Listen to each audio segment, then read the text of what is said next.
Every night, without asking permission, your mind builds an entire world. People who don't exist, places you've never been, physics that don't apply. You run from things that can't catch you, talk to people who've been gone for years, fly without wings. And for those few minutes, it feels completely real. Then you wake up and it's gone. No plot, no explanation, just a strange residue of a place you can't point to on a map. So where does it actually happen? What part of you goes somewhere else every single night? By the end of this video, you'll understand exactly what your brain is doing while you're gone, and why dreaming might be one of the most important things it does all day. What's actually happening in your skull?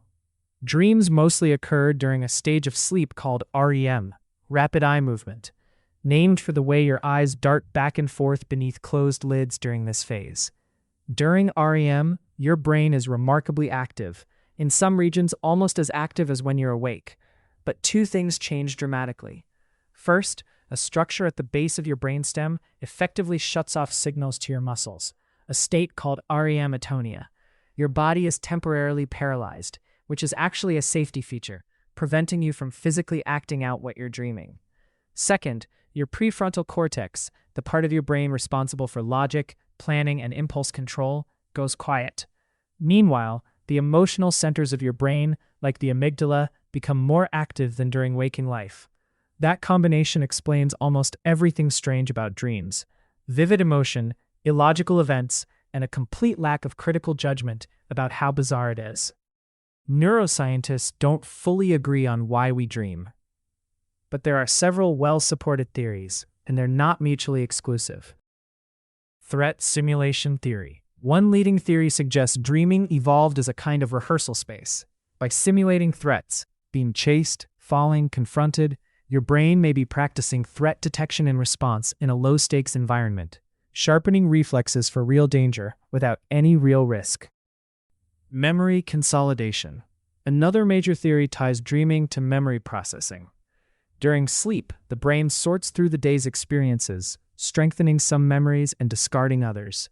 Dreams may be a kind of visible byproduct of this sorting process, fragments of memory being reorganized, recombined, and filed away. Emotional regulation. A third theory frames dreaming as overnight therapy.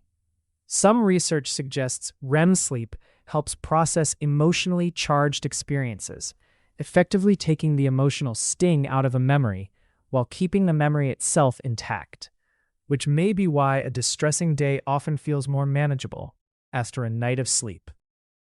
Activation synthesis. A more mechanical theory called activation synthesis suggests dreams are simply your brain's attempt to make sense of essentially random electrical activity firing through the brainstem during sleep. In this view, the story your dream tells isn't the point. It's your cortex desperately trying to weave a narrative out of noise.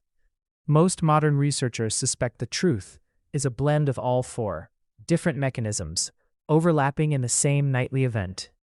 The default mode network. A brain system called the default mode network, usually associated with self-reflection, imagination, and mind-wandering while awake, becomes highly active during dreaming. This is likely why dreams often feel deeply personal and self-referential, even when the plot makes no logical sense. 3.2. Logic without a filter. Because the prefrontal cortex is offline, the dreaming mind rarely questions inconsistency. A childhood home might seamlessly become your current workplace mid-dream, and you simply accept it because the part of your brain responsible for noticing, wait, that's wrong, isn't fully online to object. Dreams aren't invented from nothing. Every face, location, and object in a dream is built from fragments of real memory and sensory experience, but assembled in combinations your waking mind would never produce. In a sense, you don't go anywhere new. Your brain builds a new place out of everywhere you've already been. Occasionally, a sleeper becomes aware they're dreaming while it's happening, a state called lucid dreaming. Brain imaging shows this involves a partial reactivation of the prefrontal cortex during REM, essentially letting a sliver of waking self-awareness back into the dream state, sometimes allowing limited conscious control over the dream itself. Certain dream themes, falling, being chased, showing up unprepared for a test, losing teeth, appear across cultures far more often than random chance would predict. Researchers link many of these to universal anxieties, loss of control, social evaluation, and vulnerability, rather than any single symbolic meaning.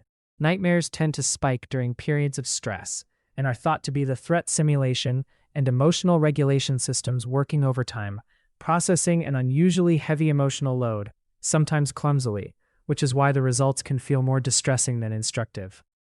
For all the progress in sleep neuroscience, one core question remains genuinely unresolved. Why does dreaming produce subjective experience at all?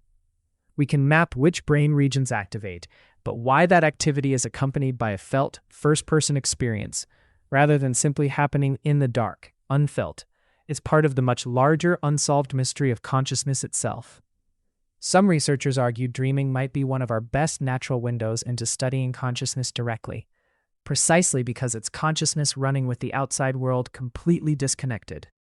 So where do we go when we dream? Nowhere really. And also, somewhere entirely real. Your brain doesn't leave, it builds.